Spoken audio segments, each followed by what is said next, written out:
नमस्कार दोस्तों, मैं ठाकुर अतुल कुमार सिंह एक बार फिर आपके साथ। और आज हम चर्चा करेंगे आज़ादी के अमृत महोत्सव के बारे में। पूरा देश जहां आज अमृत महोत्सव मना रहा है, तो आइए जानते हैं कि आज़ादी का अमृत महोत्सव है क्या। 12 मार्च 2021 को साबरमती आश्रम गुजरात से इसकी शुरुआत हुई हमारे आदरणीय प्रधानमंत्री नरेंद्र दामोदर दास मोदी जी द्वारा, ठीक उसी जगह जहां पे गांधी जी द्वारा नमक आंदोलन की भी शुरुआत की गई थी। हमारे अमृत महोत्सव की शुरुआत ठीक 75 हफ्ते पहले, जब हम अपनी 75वीं आज़ादी की वर्षगांठ मना रहे होंगे, उससे ठीक 75 हफ्ते पहले इसकी शुरुआत की गई। और हम जब अपनी 75वीं वर्षगांठ आज़ादी की मना रहे होंगे, उसके एक वर्ष उपरांत भी आज़ादी का अमृत महोत्सव मनाया जाता रहेगा। यानी कि इसकी शुरुआत 12 मार्च 2021 को हुई थी और हम इसको 15 अगस्त 2023 तक अमृत महोत्सव के रूप में मनाएंगे। मैं आपको बता दूं कि आज़ादी का अमृत महोत्सव हम मना क्यों रहे हैं।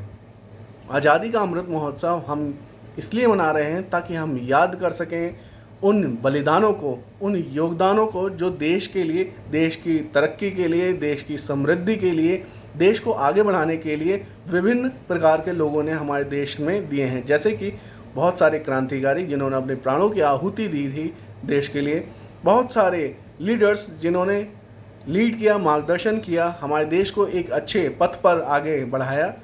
उन सारे वैज्ञानिकों को याद करने के लिए जिनका योगदान है अत्यंत महत्वपूर्ण आविष्कारों के लिए, उन सारे व्यापारी बंधुओं के लिए जिन्होंने योगदान दिया, जिन्होंने रोजगार उत्पन्न किया हमारे देश में। तो ये आज़ादी का जो अमृत महोत्सव है, वो देश को आत्मनिर्भर बनाने के लिए, देश को तरक्की की राह पे पहुंचाने के लिए, देश के बारे में जन जन तक एक प्राउड फीलिंग, एक गर्व अनुभूति की फीलिंग कि सभी लोग ये अनुभव कर सकें कि हम भारतीय हैं और हम भारतीयों ने वो सारे काम किए हैं जिससे हम अपने भारत को विश्व गुरु की पदवी तक लेके जाएंगे। जैसे कि केवल 5 देश ऐसे हैं जिन्होंने मंगल पे और चंद्रमा पे बिना मानव रहित विमान भेजे हैं, जिसमें कि हमारा भारत भी है। और भारत ने जो मंगल पे यान भेजे हैं, वो उनकी लागत सबसे कम रही है। तो ऐसे बहुत सारे अचीवमेंट हैं, ऐसे बहुत सारे उपलब्धियां हैं जो भारत ने अर्जित की हैं। आज़ादी का अमृत महोत्सव आप लोग भी मनाइए। और एक अभियान और चल रहा है आज़ादी के अमृत महोत्सव में, हर घर तिरंगा, जो कि 13 अगस्त 2022 से लेके 15 अगस्त 2022 तक चलेगा, जिसमें आप अपने घर पे, अपने कार्यालय पे, या आप जहाँ कहीं काम करते हैं वहाँ आप तिरंगा फहरा सकते हैं। इसमें सरकार ने आपको ये भी छूट दी है कि पहले सूर्योदय से लेकर सूर्यास्त तक ही झंडा फहराया जाता था, रात के समय झंडे को उतारा जाता था। लेकिन अब आप 13 अगस्त से लेकर 15 अगस्त तक लगातार हमारा राष्ट्रीय ध्वज पूरे सम्मान, पूरे गर्व के साथ फहरा सकते हैं। बस इस बात का ध्यान रखिएगा कि जो भी आप ध्वज फहराएं, उस ध्वज में कोई दूसरा ध्वज ना लगाएं उसके साथ, ना ही उस ध्वज के ऊपर और ना ही उस ध्वज के नीचे। राष्ट्रीय ध्वज का मतलब पूरा सम्मान आप अपने ध्वज को दें, उस ध्वज के साथ किसी और ध्वज को ना लगाएं।